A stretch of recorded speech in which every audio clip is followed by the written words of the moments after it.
आदरणीय लालू जी को, उनके परिवार को अपना परिवार ही मैंने माना है। मैं बस इतनी प्रार्थना करूंगा कि जल्द से जल्द ये पारिवारिक कलह सुलझ जाए।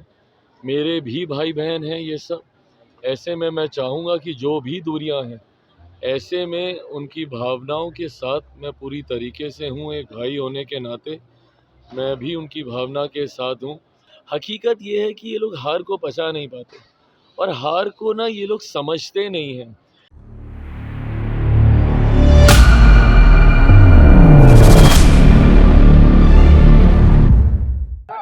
देखिए, मैं कतई इसके ऊपर कोई टिप्पणी नहीं करूँगा, क्योंकि वो मेरा भी परिवार है। राजनीतिक मतभेद एक तरफ, पर मैंने हमेशा आदरणीय लालू जी को, उनके परिवार को अपना परिवार ही मैंने माना है। ऐसे में आज जब उनके परिवार में इतना कुछ चल रहा है, मैं उस दर्द, उस भावना को समझ सकता हूँ। वो समय दूर नहीं है जब मैं भी इन्हीं परिस्थितियों से गुजरा था। घर में, परिवार में जब तनाव होता है तो वो आपको कितना विचलित, कितना परेशान करता है, मैं इस बात को समझ सकता हूँ। और ख़ास तौर पर उम्र के इस दौर में जिसमें आदरणीय लालू जी हैं, स्वास्थ्य के इस पड़ाव में जिसमें वो हैं, ऐसे में पारिवारिक कलह स्वाभाविक है, उनको काफ़ी परेशान, विचलित करता होगा। मैं बस इतनी प्रार्थना करूँगा कि जल्द से जल्द ये पारिवारिक कलह सुलझ जाए। मेरे भी भाई बहन हैं ये सब। ऐसे में मैं चाहूँगा कि जो भी दूरियां हैं और जिनकी भी वजह से है, जल्द से जल्द पूरा परिवार एक हो। राजनीतिक मतभेद हम लोग के हैं, वो राजनीतिक मंच पे हम लोग लड़ाई लड़ते रहेंगे, बट परिवार एक जल्दी हो जाए, ये मैं ज़रूर प्रार्थना उन्होंने करूँगा। अपील किया है सर, और कहा है कि कोई भी बेटी जो है अब अपने माता पिता के लिए न करे, बेटा आगे आकर के बेटा करे। बेटियों को कोई मान सम्मान नहीं मिलता। देखिए,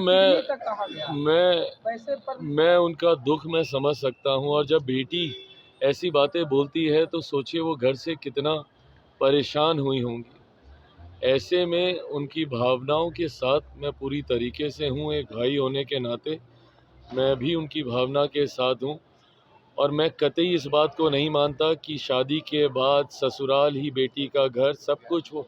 नहीं भाई, जिस परिवार में वो पली बड़ी जन्मी है, वो घर भी उनका उतना ही है जितना उस घर के लड़कों का है। मैं कतई इस रूढ़िवादी सोच का मैं समर्थन नहीं करता कि शादी के बाद बेटियां पराई हो जाती हैं। बेटियों का मायका भी उनका उतना ही है जितना उस घर में बेटों का है, और उनका ससुराल भी उनका उतना ही परिवार है जितना उस ससुराल के बेटों का है। ऐसे में कल जब उन्होंने, आज जब ये सारी बातें उन्होंने कही और जो अपील उन्होंने बाकी बेटियों से की, मैं उस दर्द को मैं समझ रहा हूँ। इसीलिए मैं प्रार्थना करता हूँ कि जल्द सब ठीक हो। विजय सिंह ने कहा है कि बिहार में जो चुनाव हुआ है वो नॉर्थ कोरिया की तरह हुआ है, जहाँ के सारे वोट सिर्फ सिंगल पार्टी को जाते हैं। मेरी समझ के परे है कि अगर सिंगल पार्टी को अगर वोट जाते होते तो आपके प्रत्याशियों को भी तो भैया ठीक ठाक वोट मिले ही है ना।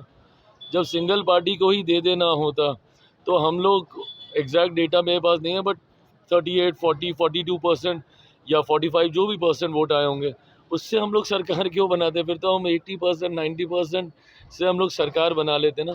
हकीकत ये है कि ये लोग हार को पचा नहीं पाते, और हार को ना ये लोग समझते नहीं हैं।